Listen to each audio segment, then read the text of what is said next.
Coach Bulan Bima. puasa Bulan ya? Maret. Gitu Ya. Bulan Maret Maret ya waktu Coach itu. Bima ya. Kita Ya. ditunjuk sama Coach Bima untuk melihat bagaimana potensi yang ada di Indonesia. Ternyata ya banyak sebenarnya potensi yang ada di Indonesia. Tinggal bagaimana itu tadi grassroots dijalankan, otomatis timnasnya juga akan lebih baik gitu Mas Tio.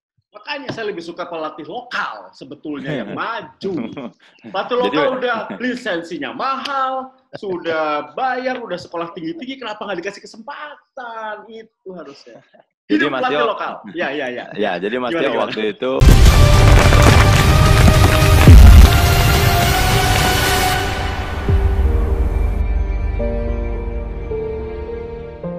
Welcome to my channel guys. Kembali di T10 TV kali ini kembali ngobrol bola bareng Tio. Ya, kali ini gue akan membahas sebuah tema yang sangat menarik. Karena tentunya baru saja kita lihat bagaimana undian timnas bola Indonesia di AFC U16. Nah, kali ini gue kedatangan tamu istimewa. Bukan hanya satu orang, tapi 5 orang. Siapa mereka adalah bagaimana pelatih tim nasional U16 Indonesia. Welcome to Tes Halo, TV. ya, Mas Tio. Halo. Ya, assalamualaikum warahmatullahi wabarakatuh. Halo Mas Tio. Ya, Halo. ini ada Coach Bima Sakti, ada Coach Indrianto, ada Coach Markus, ada Coach Firmansyah, ada Coach Gilang Ramadan. Selamat datang di Tes 10 TV. Ya, terima kasih Mas Tio undangannya nih.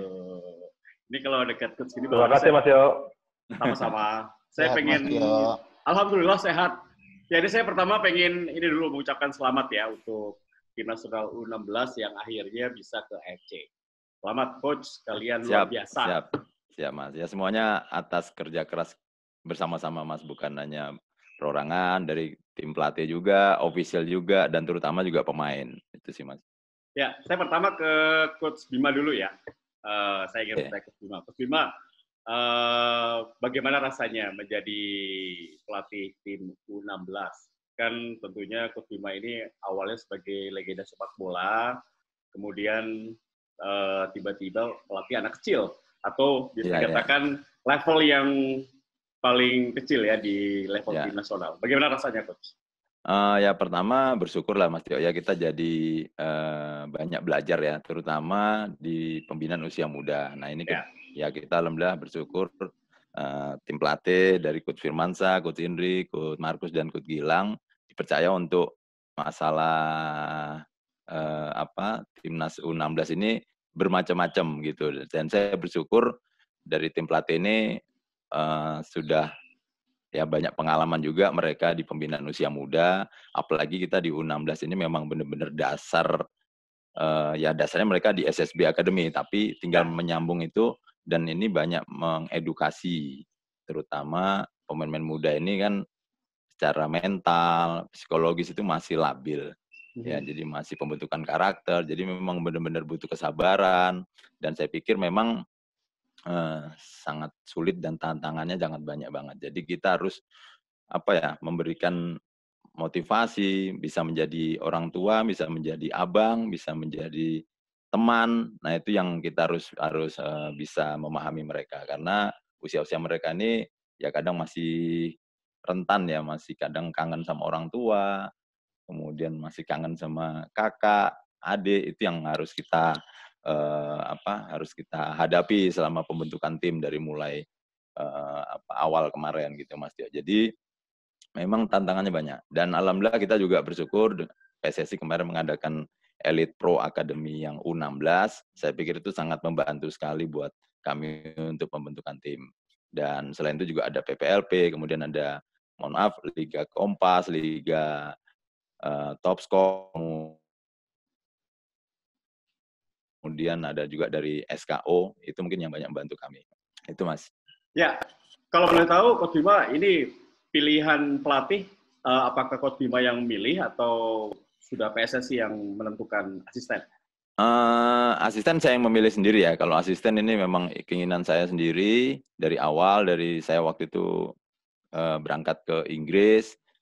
Di awal itu saya sudah menghubungi beberapa asisten, termasuk official semua juga, itu saya yang menentukan semua gitu, dengan berkoordinasi, kalau official dengan berkoordinasi dengan papi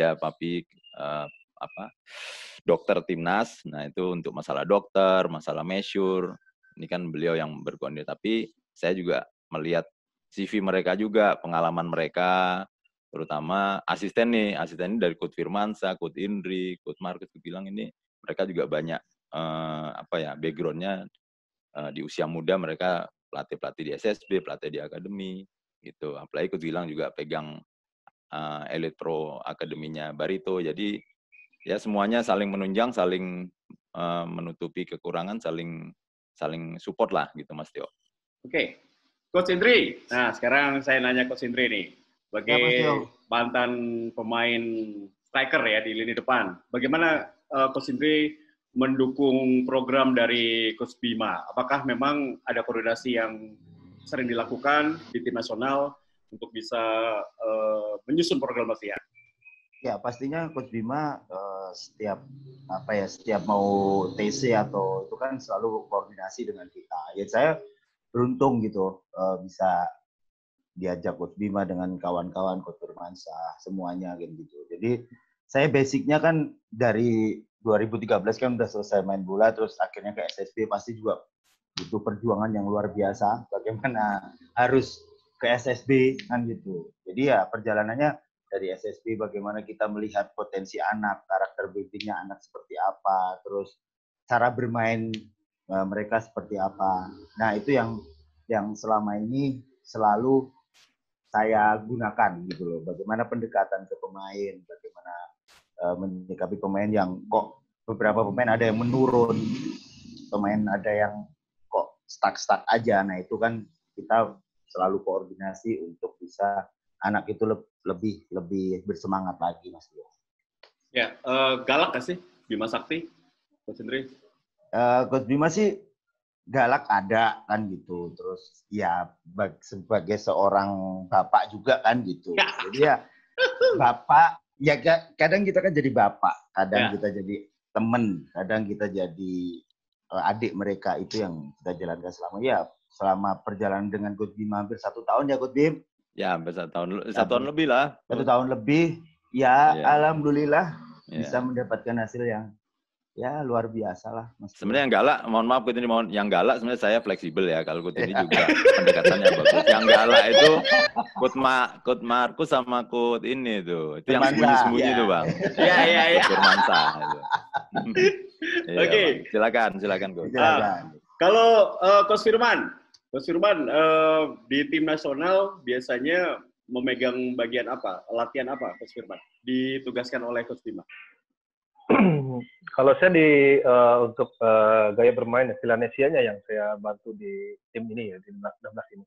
Karena saya sebagai duta Villanesia juga di Indonesia ini untuk bisa mencoba saya terapkan di usia di 13 sampai 15. Tapi saya coba saya terapkan di usia 16 ini. Ternyata alhamdulillah memang ada progresnya ya luar biasa ya, untuk ini. Tapi memang kita butuh ada kesempurnaan lah, lebih baik lagi. Ya, kemarin saya juga sempat ngobrol dengan beberapa pemain tim nasional ya, U16, ada Marcel, Dava, sama JP. Katanya yang paling galak itu Coach Firman. Iya. Kenapa Coach? Saya pengen tahu, kenapa memang anak-anak U16 ini harus digalakkan dalam tanda kutip ya? Apa yang Coach Firman inginkan? Galak itu bukan berarti benci. Galak itu berarti saya sayang pada mereka. Karena mereka punya potensial yang cukup baik. Ya, karena itu nanti buat mereka semua. Karena kita di sini membentuk karakter mereka untuk lebih baik lagi. Itu sih yang saya harapkan pada mereka. Saya tidak hanya sekedar mereka memberikan mungkin materi kepada pelatih-pelatih, tapi kita juga melihat nanti mereka akan lebih baik, kita akan senang gitu. Jadi bangga buat kita juga. Itu sih yang jadi niat saya memberikan mereka yang istilahnya karena kasih sayang saya kepada mereka. Ya. Itu mungkin. Oke, Coach Markus. Nah, ini legenda kesayangan gua nih, penjaga gawang, idola Tio Nugroho. Coach, ya. Halo. Ya, ini kalau di tim nasional senior, di tim nasional U23, U19 banyak penjaga gawang bagus. Nah, di usia 16 apakah ada penjaga gawang masa depan kita menurut Coach Markus? Ya, dari U16 sekarang ada sekitar 8 penjaga gawang. Mereka digodok lagi yang diambil yang terbaik, menentukan yang mereka latihan itu diri mereka sendiri. Jadi saya lihat yang di U16 penjaga gawang banyak mempunyai potensi yang untuk masa depan. Jadi ya saya berharap mereka memang selalu konsisten, selalu stabil dalam latihan, baik disiplinnya, baik di lapangan maupun di luar lapangan. Ya mudah-mudahan mereka menjadi penjaga gawang yang terbaik di Indonesia.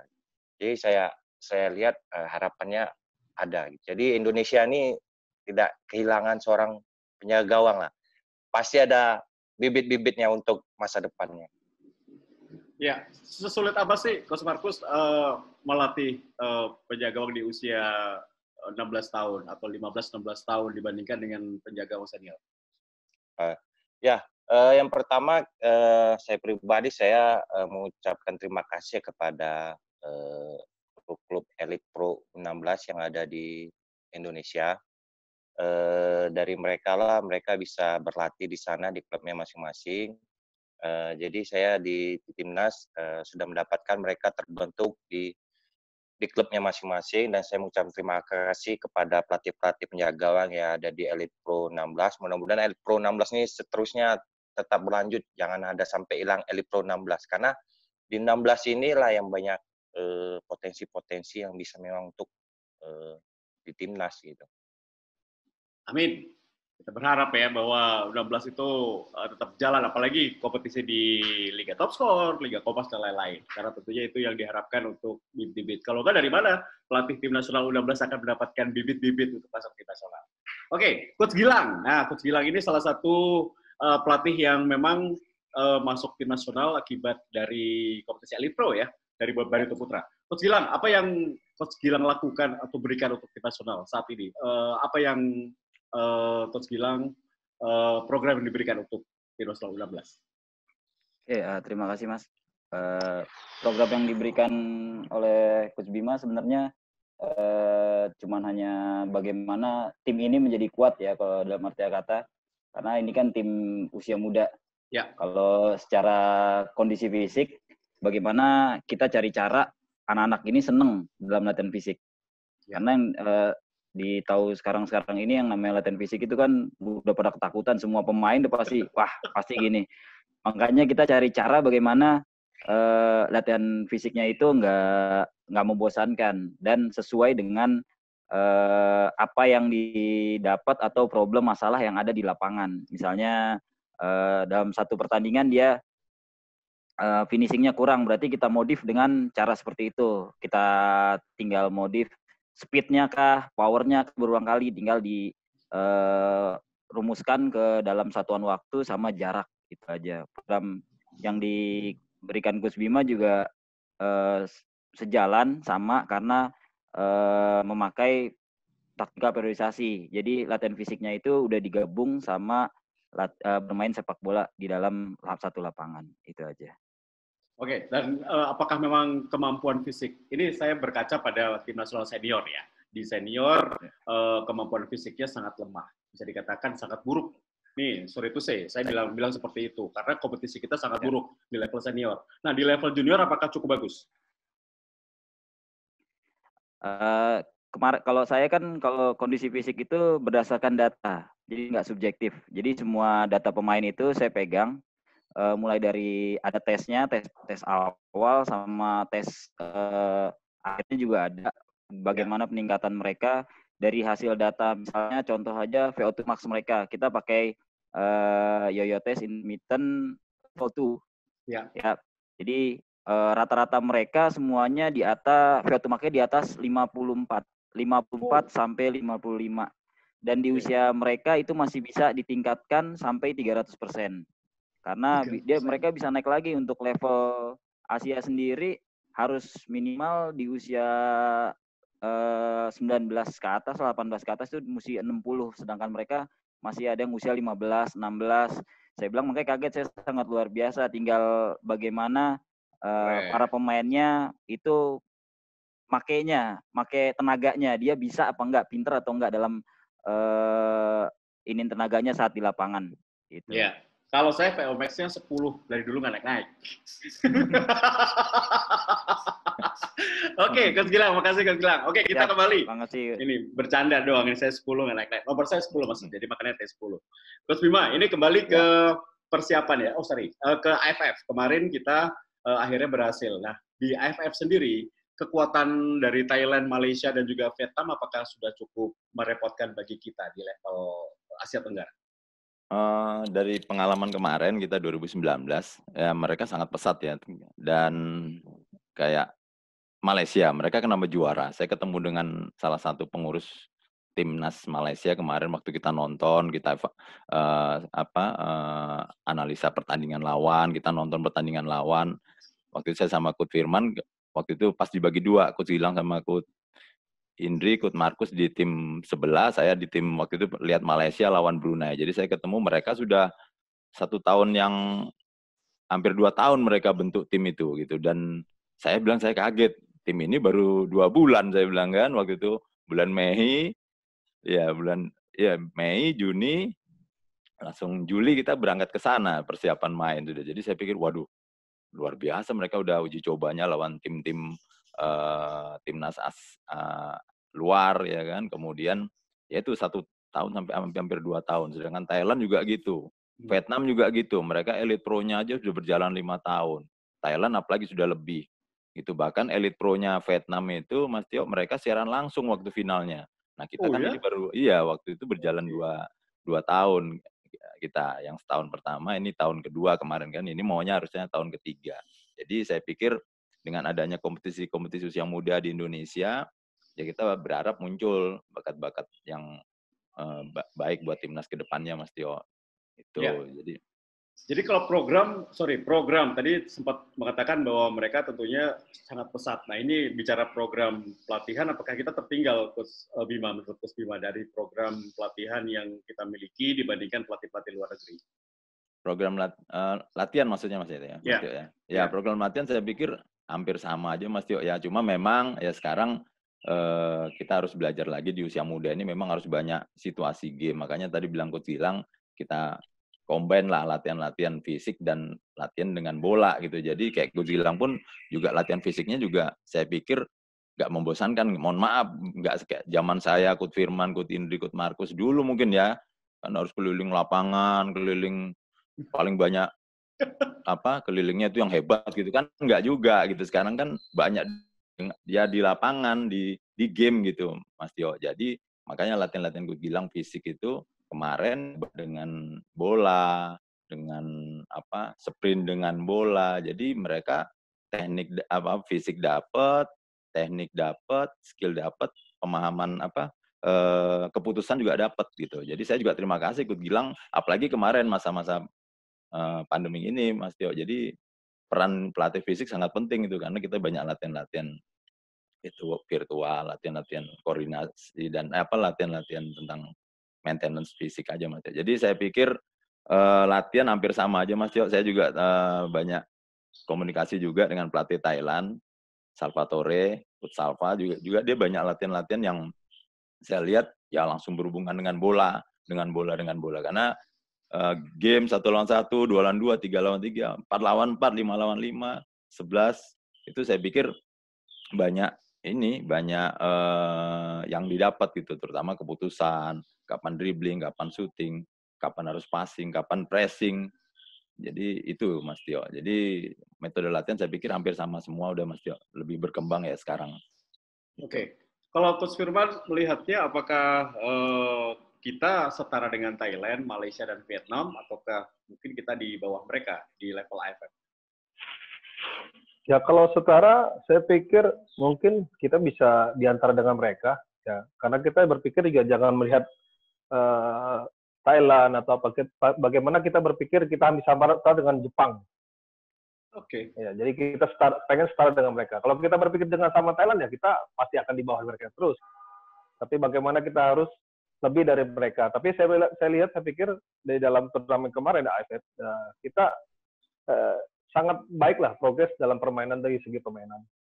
Itu tadi makanya mungkin dari program-program kemarin yang sudah di mix, dikombinasi dengan beberapa permainan ataupun metode-metode yang diberikan kemarin, ya kita hampir sama dengan pelatih-pelatih yang di luar sana. Dan kita juga pengembangan itu juga kita bisa lihat di beberapa rekan-rekan ya.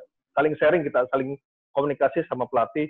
Bagaimana halnya masalah-masalah ada yang di lapangan ini bisa kita selesaikan, bisa kita permasalahan, bisa kita bentuk di dalam latihan seperti apa. Karena untuk latihan ini kita sudah mengacu pada latihan dengan menggunakan IT dan video.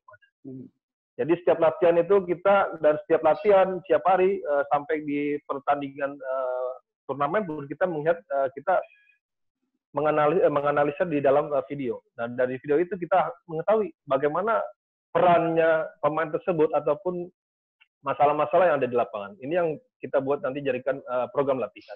Itu Mas. Oke, Coach Indri, kita masih bicara AFF ya, Coach Indri ya. Kemarin kita termasuk, kalau tidak salah ya, koreksi kalau saya salah. Kita tuh tim yang paling ofensif, 15 gol kalau nggak salah, cuma kebobolan 1 gol. Ini luar biasa banget.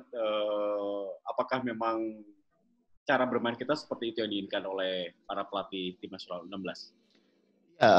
Secara kualitas permainan kita sebenarnya belum ke 100% waktu persiapan ke AFF Thailand kemarin. Tinggal bagaimana sebenarnya semuanya kembali ke pemain. Pemain bisa menerapkan, pemain bisa melakukan apa yang diberikan oleh Coach Bima.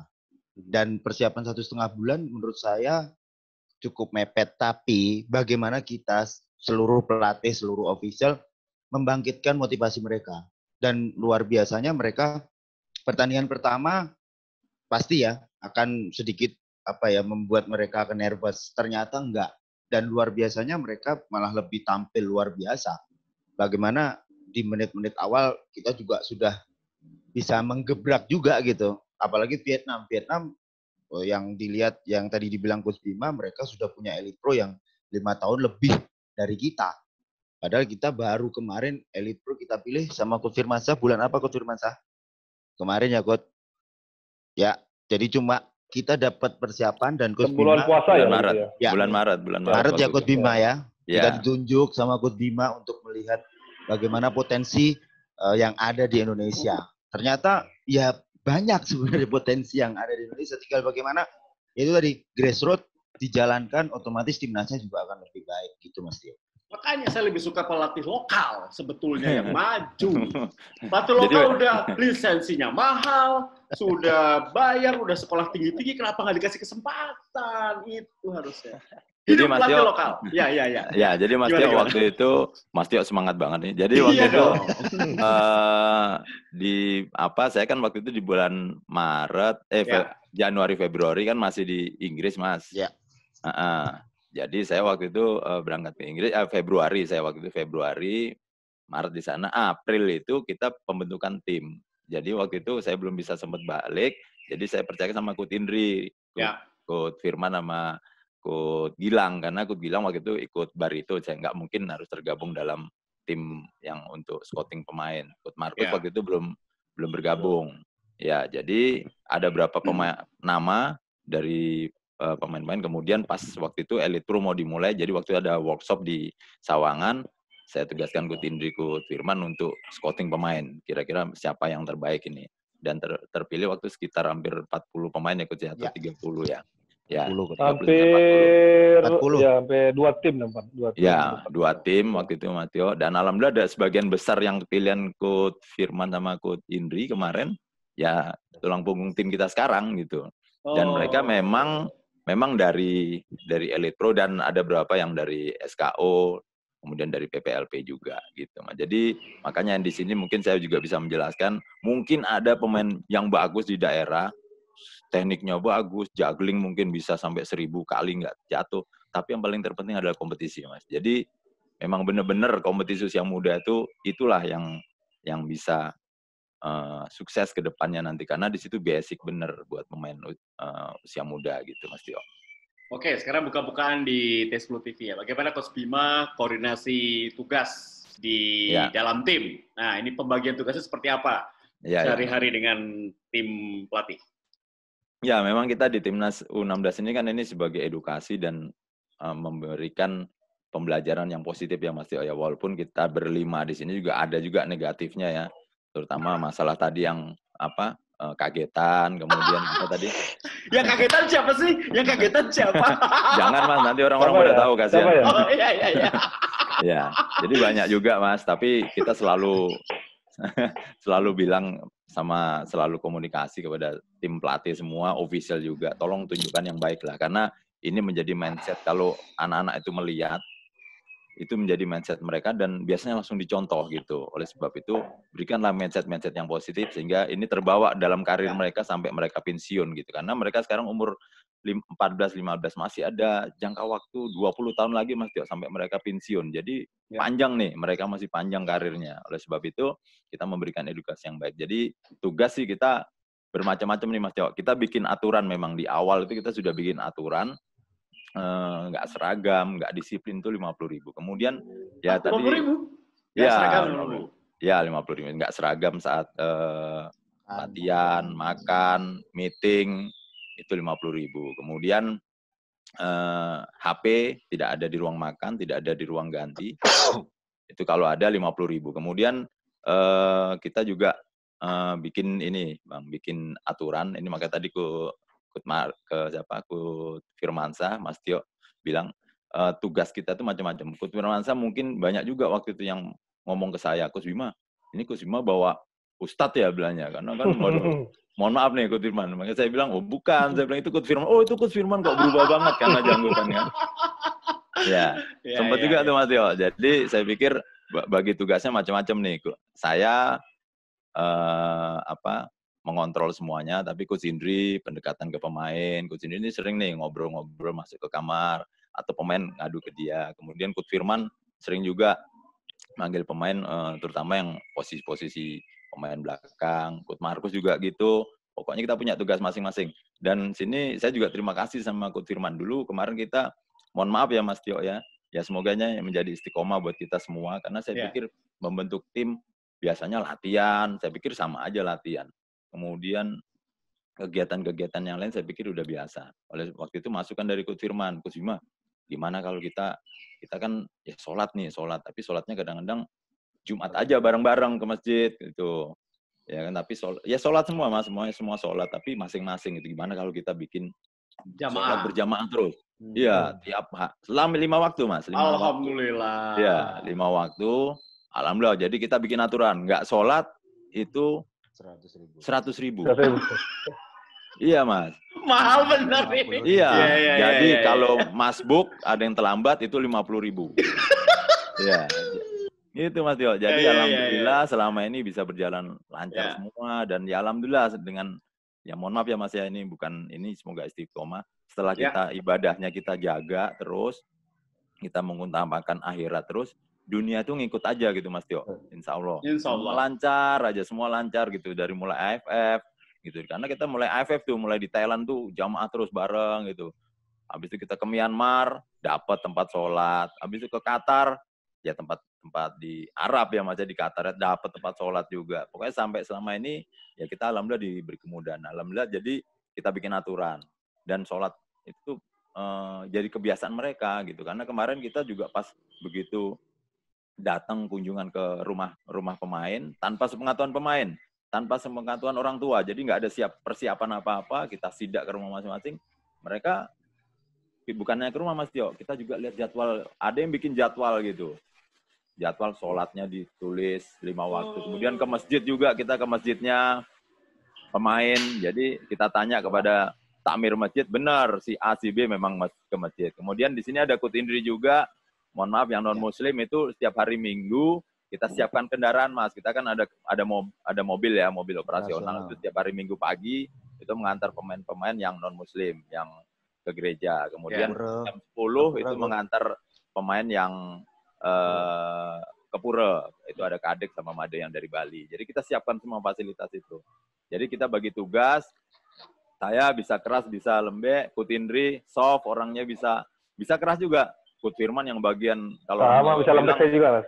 Kerang-kerang ya kan. Pokoknya kalau Coach Firman ini udah takut semua. Coach Markus juga orangnya bisa marah, bisa ini. Coach Gilang lebih santai, lebih ini masalah fisik. Jadi saya pikir semuanya sudah saling support lah, Mas Tio. Selain official yang lain ya, official lain juga lebih lengkap lagi nih kalau ada di sini rame nih Mas Tio. Ya, tapi saya dengar dari pemain yang paling baik sih Coach Gilang sama Coach Indri, yang paling baik. Yang paling baik. Yang paling galak Coach Firman sama Coach Mas Bima. Tio, saya potong, bukan galak sebenarnya. Bukan galak sebenarnya. Apa tuh? Tegas. Tegas ya? Ya. Kata Ya kan? pemain.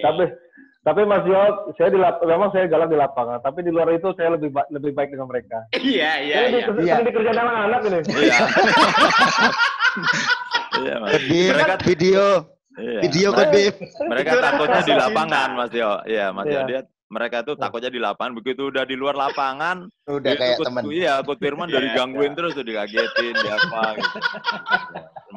Ya mereka ke Coach Marcus juga agak sungkan-sungkan. Coach Marcus itu juga saya kadang mikir juga Mas Tio, ini kalau ngelatih kiper gitu, wah pokoknya dihajar bener. Tapi saya waktu itu saya mentalnya harus dijaga juga nih Coach Marcus di lapangan. Saat main dia mentalnya bagus. Begitu saya jadi pelatih, waktu itu ada tendangan penalti, saya pegang ini Coach Indri ada, Coach Firman ada, Coach Gilang ada, Coach Marcus kok nggak ada nih di belakang bench. Ngapain ya? Sembunyi. Bilangnya nggak kuat lihat tendangan penalti kemarin tuh ya kan. Ya alhamdulillah kiper-kiper yang dilatih Coach Marcus bisa nahan 3 tendangan ya kemarin. 3 penendang ya. Oke. Vietnam lawan Vietnam ya. Ya lawan Vietnam dari. Ternyata Marcus itu takut kalau lihat anak buahnya. Iya, Mas. Saya kaget mana Coach Mending Marcus. dia jadi penjaga gawang ya. Mending dia jadi penjaga gawang ya. Jadi penjaga gawang. Iya, gitu. makanya itu. Karena ada foto-fotonya juga Mas Tio. Ternyata di belakang bench sembunyi gitu sambil ngeliat gitu kan. Oke. Tapi bener loh, saya lebih baik siaran bola daripada lihat murid saya siaran. Saya deg-degan loh. Ya salah gitu kan. Lebih baik saya yang siaran deh gitu kan. Benar-benar. Itu betul manusiawi. Oke, terus satu hal yang tidak pernah dilupakan selain tadi tentunya takut adu tendangan penalti apa dari para pelatih di AFF yang tidak pernah dilupakan sebelum kita masuk ke AFC? Pengalaman apa ya? Ya, pertama saya waktu itu yang seperti disampaikan Coach Indri itu, Mas Tio. Ini kan pertandingan pertama. Ya, buat mereka. Iya. Apalagi kita di masa-masa persiapan kemarin kan kita minim uji coba Mas Tio ya. Kita uji coba lawan PS Tira waktu itu kalah 3-0 kan. 3-0 kalah. Wah, dibully macam-macam. Udah nggak percaya dengan tim kita gitu. Bahkan pengurus PSSI mungkin waktu itu nggak sempet ini juga. Waduh, kok kalah lawan tim Elite Pro gitu kan. Kita berangkat dengan optimisme tinggi. Saya waktu itu dapat link dan dibantu tim pelatih semua. Saya dapat link mainnya klub-klub Vietnam. Oke. Ya, waktu itu Som Lam Ngean sama HTI. Mereka final Liga Elite Pro U16 dan itu ada 9 pemain timnasnya yang besok mau lawan kita. Saya waktu analisa saya pikir, waduh, lihat permainannya udah kayak seniornya aja mainnya, Mas. Dan besok kita lawan mereka nih. Gitu. Nah, surprise-nya yang seperti kata Coach Indri tadi gitu. Mereka waktu persiapan di Jakarta nggak keluar ya, apa yang kita ajarin itu nggak keluar, terutama mental mereka. Ternyata main bola itu bukan hanya taktik skill aja, Mas. Ya, tapi ada satu hal yang perlu kita perhatikan juga, masalah psikologis pemain. Itu lebih penting juga. Gitu. Kalau bisa itu seimbang, lebih bagus. Jadi waktu itu pendekatan kita semua di sini sama-sama, kemudian banyak evaluasi juga, video itu penting banget karena kita bikin video terus Mas, setiap kegiatan kita latihan semuanya. Jadi itu yang membuat saya surprise begitu main lawan Vietnam, dari mulai pemanasan saya lihat, waduh gila ini berapa ini saya udah mikirnya waktu itu jangan-jangan ini pemain sama waktu lawan PS Tira kemarin gitu kan. Tapi ternyata alhamdulillah mereka keluar semua apa yang kita latih di Indonesia. Menang, dan alhamdulillah kita menang 2-0 waktu itu. Itu dari situ udah lempeng aja, setelah itu udah alhamdulillah ya jadi ini juga waktu itu ya di AFF kita alhamdulillah menjadi percontohan juga. Timnas kita mulai hormat bendera, kalau sebelumnya hanya pegang dada atau hanya berdiri siap sempurna gini, tapi dengan hormat. Kemudian ada juga mungkin ditanya-tanya juga, saya banyak pertanyaan juga Mas Tio. Coach Bima, kenapa sih kok habis bikin gol selalu berpelukan? Nah, gitu kan. Teletabis. Iya. Waktu pertandingan lawan Kepulauan Mariana tuh berapa belas kosong itu, akhirnya kita ya sebanyak itu berpelukan tuh Mas Tio. Sampai lecet badan nih ya kan. Ya itu sebenarnya hanya simbol aja Mas Tio, simbol bahwasanya kita tetap menjaga kebersamaan, kekompakan, karena pemain akan lihat kan, ya pelatih kompak semua, official kadang ikut berpelukan juga, itu sih Mas. Tapi kalau udah mukul bench atau marah-marah atau itu beda lagi kan. Mungkin itu Mas Tio. Ya, kalau Coach Indris sama juga. Siap. Gitu. Nggak ada. Sama lah Mas. Pertama juga yang saya bilang tadi, bagaimana pertandingan pertama itu udah bagi pemain, kita pernah ngalamin lah Coach Bima, kita bagaimana pertandingan pertama membela timnas itu kan luar biasa nervousnya lah. Kita pernah ya Coach Bim lawan Syria waktu itu ya Coach Bim. Ya. Ya sebelum main kita bagaimana di sanjung-sanjung setelah kita kalah. Nah itu nervousnya yang kita pertama sih sebagai pelatih, yaitu nervousnya aja bagaimana anak-anak ini nanti bisa main apa enggak kan gitu. Ternyata ya udah setelah tadi Coach Bima bilang pertandingan pertama bisa dilalui, ya ternyata mereka enjoy dan menikmati, dan luar biasanya kita bisa di nomor 3 ya, posisi ketiga itu luar biasa lah bagi kita. Ya, Coach Markus, apa pengalaman selain takut di belakang bench lihat adu tendangan penalti? Pengalaman waktu AFF kemarin selain penalti ya, saya melihat masa seorang Coach Markus ada takutnya ternyata. Bukan, begini Mas, karena kan kita tahu persiapan kita cuma 1,5 bulan. Iya. Dan itu latihan adu penalti mungkin hanya ada, tapi hanya sedikit aja gitu. Ya. Saya hanya ya semampu saya, ada ruang waktu, saya ajarin mereka buat mengarahkan gimana adu penalti, cara menangkap bola untuk penalti, cara geraknya gitu. Jadi pas adu penalti itu memang saya nggak tega, karena jujur kiper kita ini belum terlalu banyak dapat untuk adu penalti gitu. Memang nggak ada. Pas pula di situ, ya udah baru sekali. Jadi kan agak rada-rada tegang kan, gimana gitu kan. Tapi ya saya berdoa aja di belakang betu, mudah-mudahan dapat, sampai saya ngintip-ngintip dikit-dikit. Ya syukurnya ya alhamdulillah ya itu ya gawang udah sebelum mulai adu penalti saya udah kasih tahu, berikan yang terbaik, ingat orang tua aja. Ingat orang tua kamu, nggak usah ada terbebani masalah adu penalti, ingat orang tua kamu yang udah mendoakan kamu dan masyarakat Indonesia, gitu aja saya bilang.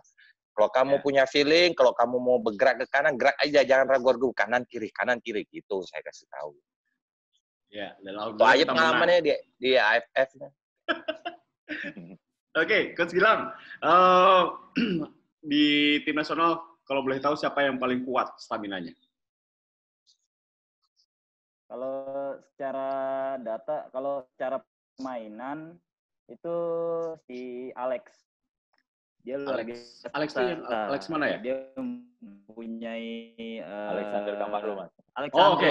Ya, tahu. Alexandro Felix ya, yang bek kiri. Ya, tahu. Ya. Papua. Dia punya attacking yang bagus, defending yang bagus, transisinya juga agak lumayan. Walaupun di akhir-akhir pertandingan agak sering hilang, tapi setelah diingatkan oleh Coach Bima, dia pasti kembali lagi. Dia paling luar biasa kalau saya bilang.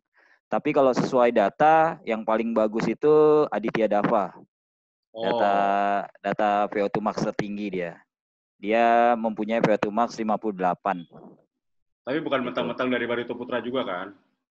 Enggak. Tetap emang bagus. Tangsel nih, Mas. Oh, sama-sama Tangsel. Tapi emang Dava bagus ya, Dava bagus. Kalau Dava memang kalau kondisi fisik, dia kalau secara tes bagus, tapi di awal pertama di AFF itu dia sering kram. Kalau setiap pertandingan pasti kram. Saya nggak tahu karena faktor kram itu kan yang mempengaruhi banyak, atau dia nervous, denyut nadi meningkat, yang akhirnya dia mengeluarkan energi yang terlalu berlebih tanpa ada batasan, akhirnya dia ya nggak terkontrol gitu. Okay. Jadinya sebenarnya sih anak-anak ini butuh bagaimana cara mereka tahu pemanfaatan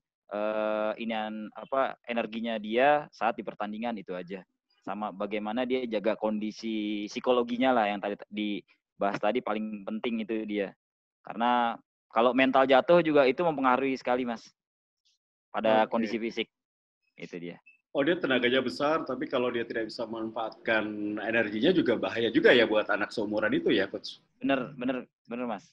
Oh, pantesan saya nggak bisa jadi atlet. Pantesan saya terlalu keluar energi saya waktu umur segitu.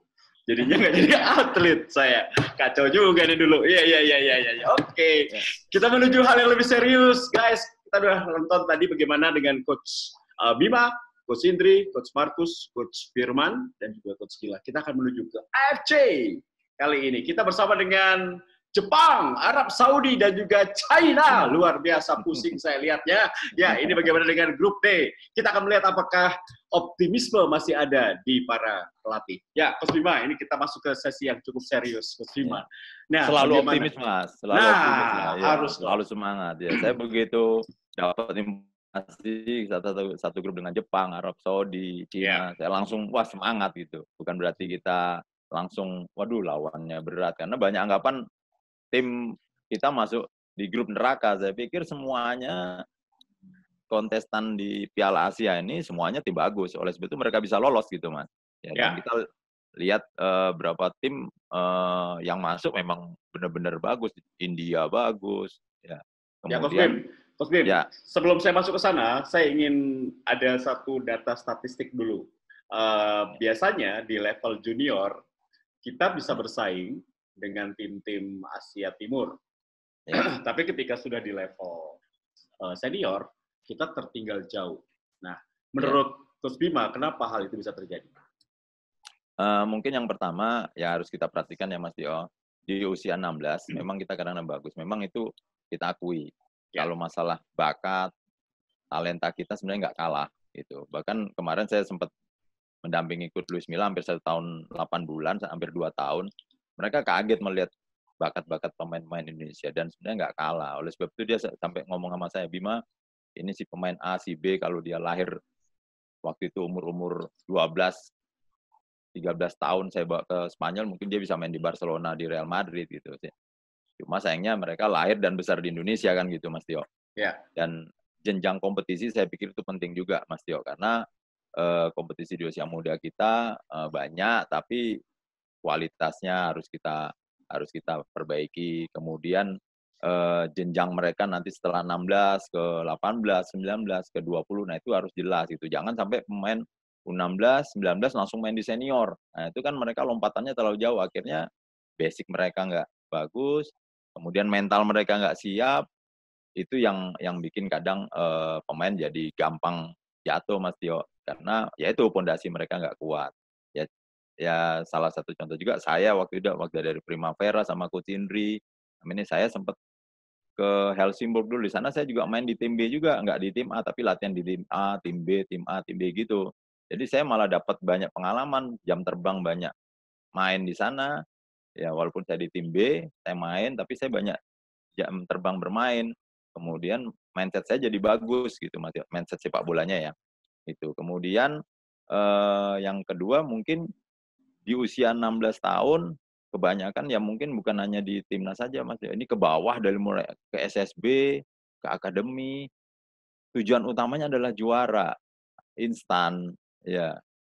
Memakai segala macam cara, pencurian umur. Nah, itu yang mungkin harus kita perbaiki Mas Tio. Di usia 16 ini bukan target juara yang dikejar gitu. Walaupun itu jadi motivasi ya kita harus juara, tapi paling tidak prosesnya itu harus bagus, prosesnya itu harus benar.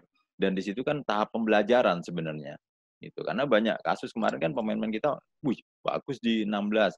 Begitu ketemu lagi di usia 19, 20, padahal orangnya yang sama gitu. Mereka udah main di Eropa, kita masih main di Liga Indonesia gitu loh Mas. Jadi mungkin ya itu step dari kompetisi usia mudanya itu harus berjenjang terus gitu Mas Tio. Dan satu, mungkin mental mereka ya harus dipersiapkan. Oleh sebab itu di usia 16 ini kan jadi tanggung jawab kami berlima nih. kita benar-benar mempersiapkan mereka dengan sekuat, dengan kemampuan kita, segala kekurangan kita, biar mereka nanti ke jenjang 19 mereka udah siap, udah bagus basicnya gitu Mas Tio. Oke. Mungkin itu Mas Tio.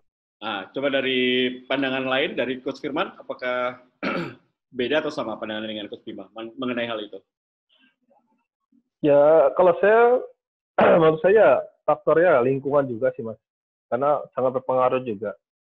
Yang tadi bilang Coach Bima tadi ya, kita di sini membentuk basicnya mereka untuk lebih baik lagi. Karena pembentukan karakter itu awalnya dari pembinaan ini, dari usia-usia 16 ini. Ketika mereka nanti jenjangnya ke lebih tinggi, mereka kan pasti bebannya, tekanannya akan luar biasa itu. Dari mungkin kontrak besar, ataupun gaya hidup sudah berbeda, itu yang jadi berpengaruh juga sih Mas. Jadi, saya berharap sih ya di 16 ini anak-anak ini mudah-mudahan mereka tetap ada pedoman dia, yang mungkin misalnya kita sudah memberikan bekal pada mereka, bahwa kita di situ tuh memberikan nasihat dan mungkin sharing kepada mereka karena kita mengalami seperti itu. Ya mudah-mudahan saja mereka akan tetap disiplin walaupun keadaannya mungkin mereka nantinya akan lebih berkembang, lebih banyak klub-klub yang minus segala macam. Yang penting sih itu, saya bilang mental mereka dan lingkungan mereka yang harus dijaga. Itu yang lebih penting menurut saya sih seperti itu. Ya, jadi intinya memberikan dasar dari mereka ya. Bukan hanya bermain bola, karakter untuk mereka masuk ke profesional ya. Oke, kalau Coach Indri? Yep. Samakah atau Anda punya pendapat lain? Iya, secara global sih sama ya Mas. Cuman bagaimana grassroots kita harus diperbaiki. Kenapa hanya di Jakarta, Jabodetabek lah, yang bisa membuat kompetisi yang berjenjang, mulai 11, 12, 13, 14. Kenapa hanya di Jabodetabek? Padahal di luar sana lebih banyak, kan gitu. Jadi kompetisi-kompetisi yang berjenjang kan hanya di Jakarta, Mas Tio. Ya. Ada, maaf ya, ada Liga Kompas, Liga Top Sport, ada IJSL, ada Junior League, ada lagi banyak sih gitu loh. Tapi kenapa hanya di Jabodetabek aja? Padahal talenta kita tuh dari Sabang sampai Merauke sana ada. Tapi kenapa potensi-potensi itu ketutup? Karena ya dari kompetisi kemarin terakhir kita sama Coach Bima ke Balikpapan. Mereka sudah punya kompetisi Liga Top Score. Berarti kan bagus. Sebenarnya ada potensi. Tinggal bagaimana SDM penyelenggara atau orang-orang yang ya peduli dengan sepak bola pembinaan usia muda harus segera digerakkan lagi gitu. Karena talenta di Indonesia ini banyak sekali. Ya saya hanya melihatnya potensi yang ada di Jabodetabek karena saya sudah lama di Jabodetabek. Tapi yang kita lihat selama ini beberapa pemain kita seperti Faisal kita dapat di Lamongan. Padahal kan di situ banyak gitu. Ya, ada beberapa Coach Firman melihat mungkin Arel ya waktu itu di kompetisi di itu festival belum ada nih, belum kelihatan. Tapi sama Coach Firman saya di kompetisi kelihatan.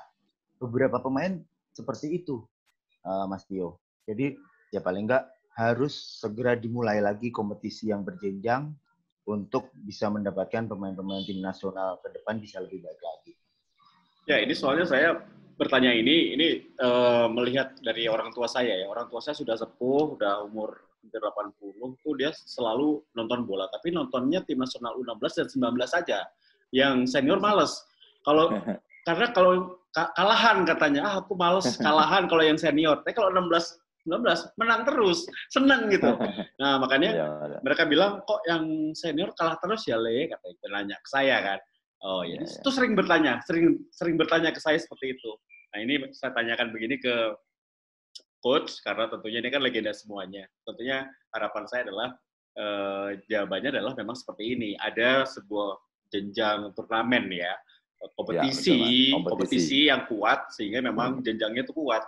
Jadi karakter yang dibangun dari U16 ini menjadi semakin kuat dengan kompetisi yang kuat sebagai seorang pemain. Jangan konflik, bukan kompetisi tapi konflik. Jadinya kuat. Iya betul Mas Tio. Selain itu mau saya tambahkan sedikit Mas Tio. Mohon maaf. Boleh. Mungkin untuk usia muda ini juga memang ya peran semua pelatih ya. Jadi metode latihan juga untuk masalah teknisnya, metode latihan juga harus berkembang.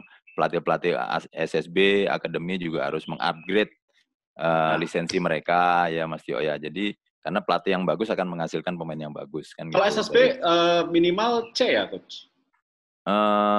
Seharusnya ya Mas Tio. Saya nggak tahu, belum tahu ininya regulasinya, tapi yang pasti harusnya mereka harus sudah lisensinya harus di-upgrade. Ya kita berharap kalau SSB udah C gitu ya lebih baik, karena metode latihan ini nggak bisanya dari pengalaman aja Mas Tio. Misalnya saya mantan pemain timnas, kemudian pelatih-pelatih lain, kita latihan yang dulu kita beda juga gitu, karena perkembangan sepak bola selalu maju ke depan. Kemudian ini seperti kata Coach Firman tadi, Coach Gilang, Coach Indri, Coach Markus, tanggung jawab kita ini besar Mas Tio. Oleh sebab itu komunikasi kita ini ke pemain ini penting. Dan ini mungkin yang jadi kendala juga buat pelatih-pelatih SSB usia muda, akademi, manage orang tua. Nah, ini yang harus kita pagari benar-benar nih Mas Tio. Ini di sini saya bisa sampaikan, ini pemain-pemain yang ada di Timnas U16, nggak ada pemain titipan. Kita nggak ada urusan tuh sama orang tua. Iya, nggak ada urusan sama orang tua tuh. Ya kan, orang tuanya mau pengusaha, mau mohon maaf dari level bawah pun ekonominya, kalau dia bagus kita pasang, nggak bagus nggak main. Gitu. Jadi kita nggak ada urusan dan nggak ada pemain yang titipan di sini. Kalau ada pemain titipan kan kita nggak enak tuh Mas Tio. Harus dimainkan terus. Ya kan, harus dipasang terus, harus dipanggil terus, ini enggak. Kita enggak ada urusan. Yang mesti pelatih soalnya kalau pemain titipan, lihat Ben. Iya. Itu Mas Jo. Itu yang mungkin jadi kendala kita nanti. Oleh sebab itu dari mulai sekarang seluruh pelatih-pelatih SSB, kita integritas kita harus kita jaga lah. Gitu. Oke, kita sudah tahu tadi ternyata memang sulit ya sebagai pelatih tim 16, tentunya berjenjang karena karakter yang diutamakan. Bukan prestasi, sebetulnya prestasi juga. Cuman karakter itu memang diutamakan untuk jenjang berikutnya. Nah, ini kembali ke AFC.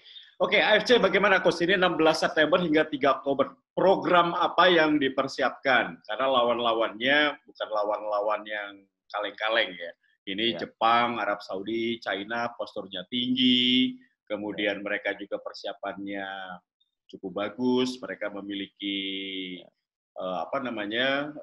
cara bermain yang sangat berbeda dibandingkan lawan-lawan kita di AFF lalu. Ya, yang pasti ini kita udah buat program Mas Tio ya, kemarin udah kita sampaikan juga ke PSSI, itu plan A, plan B, plan C, sampai plan D itu kita bikin tuh. Jadi ada berapa ini setelah kita masa pandemi ini, karena kita dari mulai Maret kemarin kita sempat TC 1 minggu, di Bekasi, latihan di Stadion Patriot. Ini stadionnya di background-nya Coach Firman, itu stadion sangat familiar buat kita, itu Stadion Patriot, tempat kita latihan. Kita sempat waktu bulan Maret, akhirnya kita stop, karena imbauan dari pemerintah, koordinasi dengan PSSI, kita stop. Nah, selama ini kan kita udah jarang latihan bareng, oleh sebab itu, kita persiapkan juga, kemarin kita bikin program itu, dengan situasi seperti ini, kita full TC jangka panjang sampai bulan November nanti, tanggal 25 November ya kita mulai, tanggal 27 kita main lawan Arab Saudi pertama. Jadi kita bikin itu, kemudian kita melihat situasi yang ada, semoga aja bisa lebih kondusif, mungkin kita akan bikin setiap bulannya itu ada TC gitu, sampai di bulan Oktober nanti kita akan masuk, itu agak jangka panjang gitu, dan kita sudah atur juga uji coba, kita kalau bisa uji coba lawan tim-tim yang dari Arab gitu, selain Arab Saudi ya, itu. Kemudian kita juga minta kemarin udah koordinasi dengan Direktur Teknik Pak Coach Indra Safri dan koordinator timnas Mas Deden, itu kita minta kalau bisa adakan uji coba atau bikin turnamen di Indonesia kalau situasi sudah memungkinkan. Mungkin di bulan Juli ini kita nggak bisa Mas Tio, tapi mungkin di bulan Agustus atau akhir September atau di awal-awal Oktober kita bisa ada turnamen, karena kita kemarin sangat penting banget pertandingan uji coba internasional tuh Mas Tio, karena waktu mau berangkat kita ke AFF uji coba lokal-lokal aja itu kurang menurut saya. Tapi setelah kita mau persiapan kualifikasi bulan September 2019 kemarin, kita sempat ke Myanmar, kita uji coba lawan Montenegro, lawan Myanmar U16, Montenegro U16, Korea Selatan U16. Saya pikir Korea Selatan tuh hampir sama ya sama Jepang ya. Ya, mungkin Korea Selatan lebih speed and power, tapi kita udah dapat, kita bisa ngukur gitu. Korea Selatan aja mainnya gini. Kita waktu itu 1-1, tapi secara kualitas, secara permainan memang lebih matang Korea Selatan, Mas. Saya pikir itu sudah jadi gambaran Jepang kurang lebih sama seperti mereka nih. Bahkan mungkin bisa lebih karena Jepang sepak bolanya lebih ini ya, progresnya lebih bagus. Kemudian kita sempat ke Qatar. Kita uji coba waktu itu dapat 4 tim juga, jadi 3 kali main. Alhamdulillah Mas, ya kalau kitanya berangkat ke satu negara, 1 kali main, pulang lagi ke Indonesia kan sayang. Budgetnya banyak, tapi hanya dapat 1 kali pertandingan. Sebab itu waktu itu kita ke Qatar, lawan Qatar U16. Kemudian kita ketemu juga yang Jordan waktu itu. Jadi ini juga jadi gambaran juga buat kita. Mungkin dibawa dari Arab Saudi. Arab Saudi kita tahu di daerah Arab mereka juga bagus karena langganan masuk Piala Dunia. Jadi saya pikir ini udah jadi ukuran juga. Lawan Arab, tim-tim Arab itu tinggi-tinggi. Mereka gaya mainnya juga hampir sama kayak kalau dibilang kan Brasilnya Asia ya. Itu tinggi-tinggi tapi speednya kurang. Jadi kemarin kita lawan Qatar kita kalah 2-1, tapi cara permainan kita nggak kalah. Kita bisa ngimbangi bagus. Kemudian lawan Jordan kita menang 2-0, Mas. Jadi saya pikir ini udah jadi gambaran, oleh sebab itu kita udah koordinasi untuk uji coba nanti kita bisa lawan tim-tim yang dari Arab, kemudian dari Asia juga kalau bisa lawan Korea Utara atau lawan Vietnam atau lawan Thailand karena mereka kan nggak masuk di Piala Asia. Jadi mungkin itu bisa kita manfaatkan. Mungkin itu Mas Tio. Apakah Ketua Umum atau PSSI memberikan target, Coach Bima? Belum ada Mas Tio ya. Yang pasti ya kita punya target tersendiri. Pak Ketum waktu yang sampaikan tolong persiapkan tim ini sebaik mungkin. Bahkan beliau melalui pengurus-pengurus staff-staffnya juga kemarin sangat perhatian lah buat kita. Kita saat pandemi kemarin mengirimkan juga perhatian mereka, mengirimkan vitamin buat pemain supaya pemain tetap kondisi fit, tetap kondisi prima saat pandemi gitu Mas. Ya, kalau saya boleh tahu bagaimana Coach Bima dan juga pelatih targetnya apa? Apakah yakin bisa lolos? Kita bicara lolos dari grup. Ya, saya berprinsip gini aja Mas Tio, kita nggak usah mulu-mulu kita masuk 4 besar, nggak usah lah. Kita fokus dulu step by step. Besok kita mau lawan tanggal 27 lawan Arab Saudi. Nah, kita fokus itu. Nanti step lagi, berikutnya lawan Cina. Berikutnya lagi, terakhir tanggal 3 Desember kita lawan Jepang. Kita bagaimana bisa lolos, yang penting kita step by step setiap pertandingan aja lu Mas Tio. Kita nggak usah membebani pemain, kita harus lolos, kita harus masuk 4 besar. Gitu. Kita nggak usah, nanti malah jadi beban. Yang penting kita persiapan diri, Mas.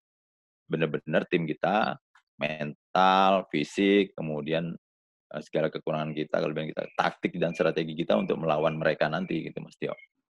Oke, Coach Firman, ini lawannya tinggi-tinggi. Apa yang Coach Firman ingin lakukan di lini belakang khususnya ya, menjaga kecepatan juga postur tinggi dari lawan. Ya, mungkin kita tetap bermain normal seperti yang kita punya, ya gaya bermain kita ya.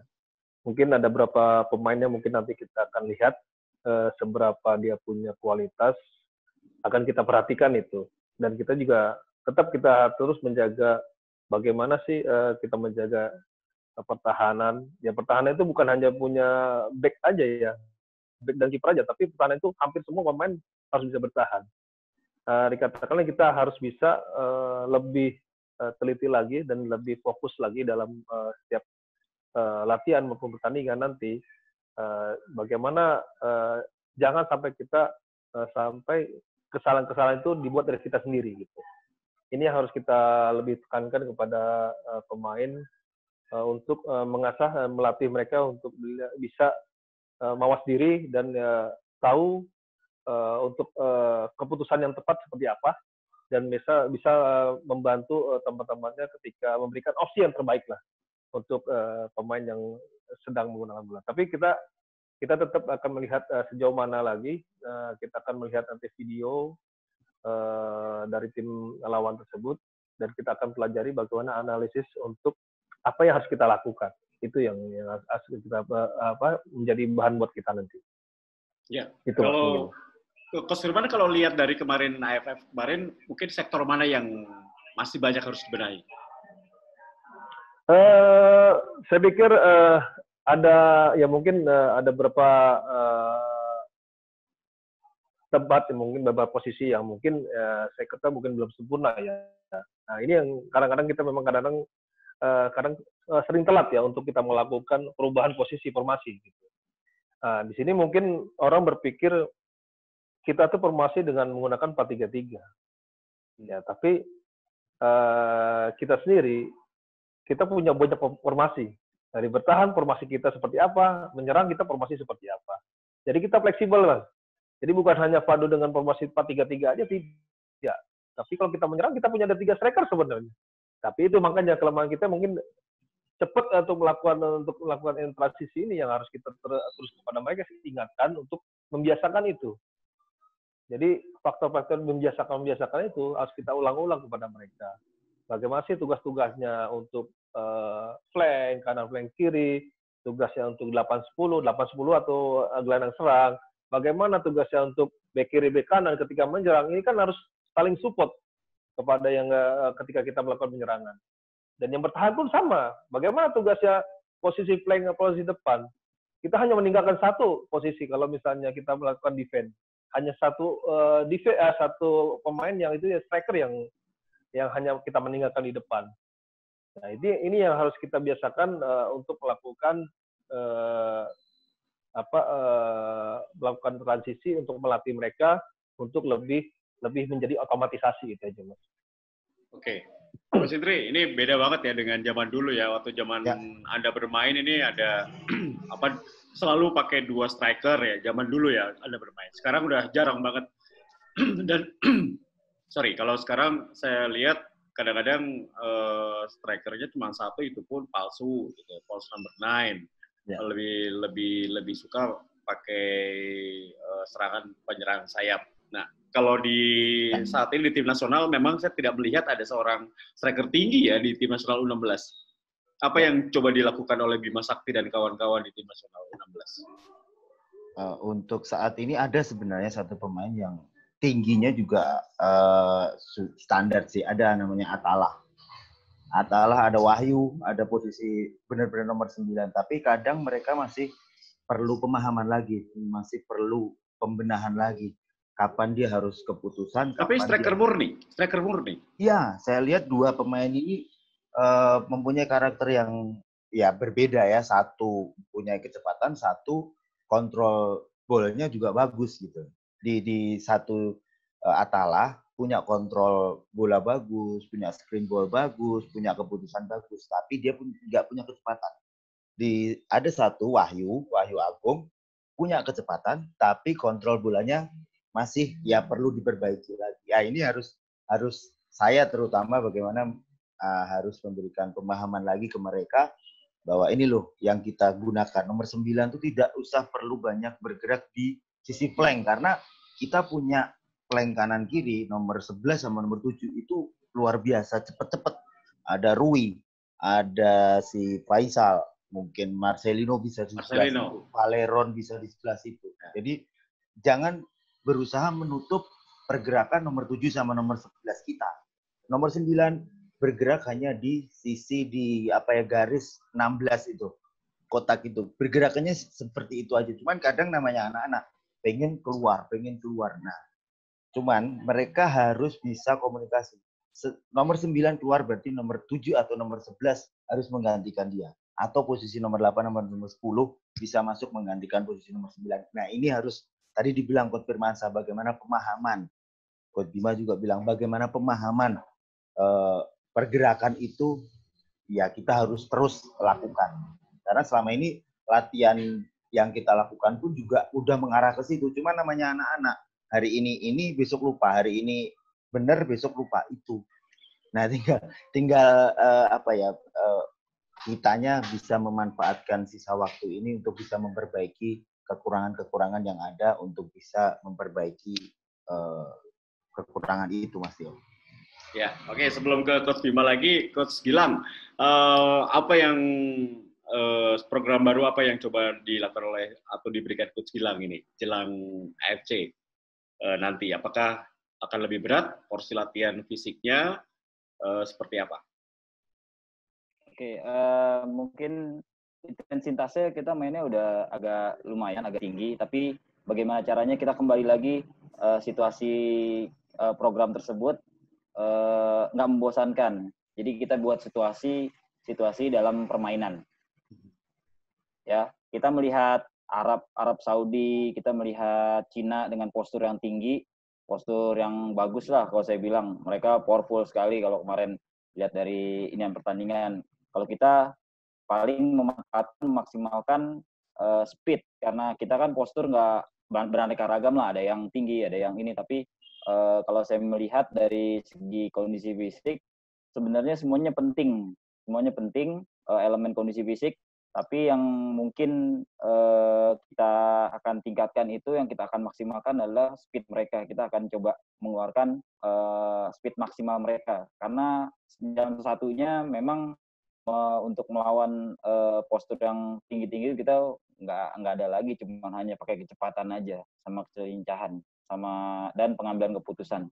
Yang paling penting itu juga bagaimana dipadukan sama gaya permainan aja, itu aja Mas. Ya, Coach Gilang, ini kan pandemi kemarin 3 bulan ya, maksudnya ya. Penurunan stamina ini pasti. Kemudian kelebihan berat badan itu pasti, tidak bisa dipungkiri. Apakah ini juga sudah diperhitungkan oleh Coach Gilang ini untuk kelebihan berat badan juga ke penurunan performa dari para pemain? Ya, untuk performa anak sendiri sebenarnya kita nggak ada. Kalau untuk meningkat sih saya belum tahu pasti, karena kan mereka apa yang dilakukan tiap hari dengan mereka di rumah. Kita cuma hanya kasih program dan mereka kirimkan via video. Terus ada program virtual trainingnya juga per minggu. Sebelumnya waktu pertama pandemi itu cuma seminggu sekali, sekarang kita sudah mulai 2-3 kali lah. Jadi kita tahu kondisi mereka seperti apa. Dan yang sangat penting lagi, saya kemarin menyuruh mereka lihat berat badan mereka. Tapi caranya tidak dengan cara hanya ditulis. Saya bilang kamu timbang, suruh orang rumah kamu foto. Saya mau foto di ukuran berat badan, dan saya punya data berat badan mereka sebelumnya, jadi saya bisa tahu mana yang meningkat, mana yang ini ketahuan, seperti itu. Jadi kontrol berat badan, indeks massa tubuh itu saya juga selalu koordinasi sama dokter serta fisio, karena saya juga harus yang berhubungan dengan mereka. Sebenarnya ini normal apa enggak dengan kondisi seperti ini, asupan mereka, terus latihan kondisi seperti ini. Jadi saya selalu koordinasi dengan dokter dan fisio, gitu Mas. Oke, Coach Gilang. Kembali ke Coach Bima. Coach Bima, mungkin ini harapan Coach Bima apa untuk Timnas U16, target, harapan, dan juga mungkin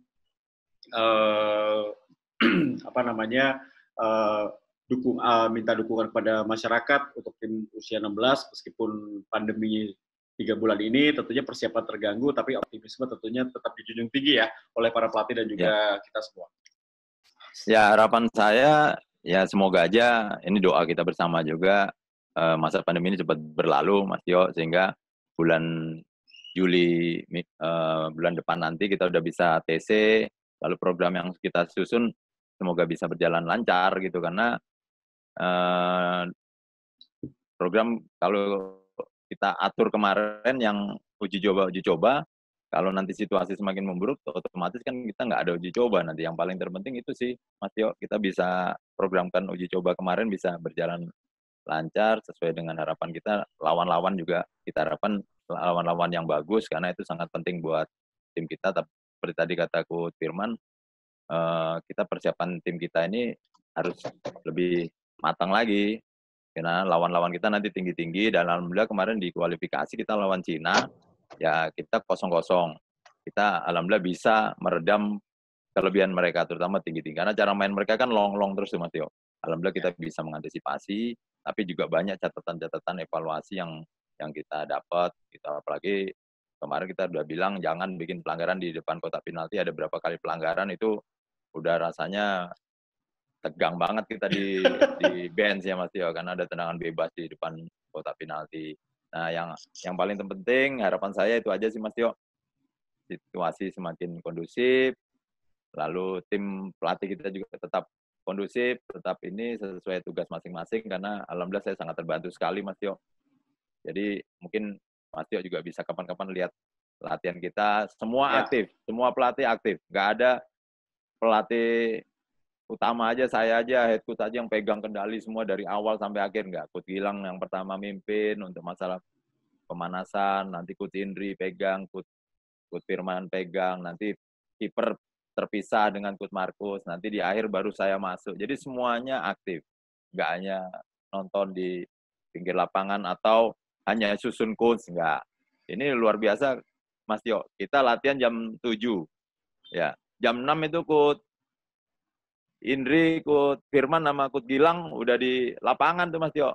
Saya paling ditemenin sama Coach Markus ya, karena saya harus melihat pemain kan dari sarapan sebelum ke lapangan. Tapi mereka semua udah di lapangan tuh subuh-subuh ngatur kunci untuk persiapan latihan kita supaya berjalan lancar dari latihan 1 sampai latihan akhir. Itu sih Mas Tio, harapan kita ke depan.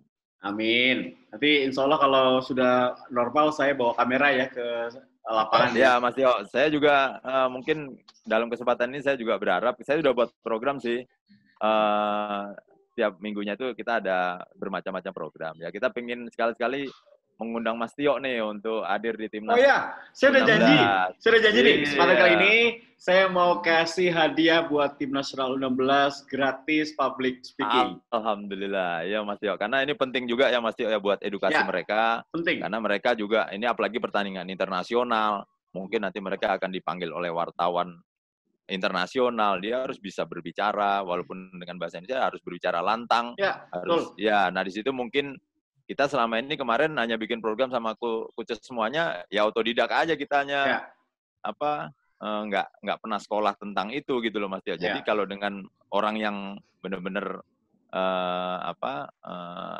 profesional seperti Mas Tio, saya pikir bagus buat pemain, terutama menghadapi wartawan, menghadapi media sosial, menghadapi orang-orang itu mungkin Mas Tio, karena public speaking sangat penting, ya kan? Berbicara dengan wasit, ya kan? Betul. Itu harus berani gitu. Mungkin itu Mas Tio. Nanti saya sekali lagi terima kasih.